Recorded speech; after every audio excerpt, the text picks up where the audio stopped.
মধুপুর শালবন 44,000 acre শালবনটা এখন আছে 3,000 acre.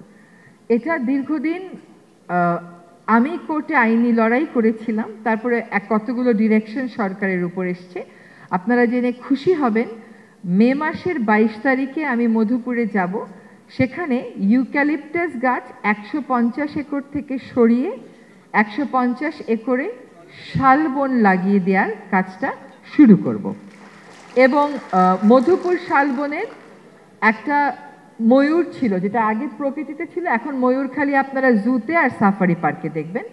আমরা মোট 5টি প্রজাতি চিহ্নিত করেছি, যেগুলোকে আমরা ক্রমান্বয়ে প্রকৃতিতে ছাড়ব। যেমন ময়ূরকে মধুপুর বনে ছেড়ে দিয়ে এই কাজটা শুরু করব। এইটা আমরা 22 তারিখে শুরু করব, কিন্তু বললেই একটা প্রজাতি যেটা প্রকৃতিতে নেই, জুতে আছে, সেটা আপনি বনে ছাড়তে পারবেন না। তার একটা প্রোটোকল আপনাকে ফলো করতে হবে। আশা করি এই প্রোটোকল ফলো করে ডিসেম্বর মাসের মধ্যে আমরা বাংলাদেশের বন থেকে হারিয়ে গেছে কিন্তু জুতে আছে বা সাফারিতে আছে এমন 5টি প্রজাতি বনে আবার ফিরিয়ে দিতে সক্ষম হব।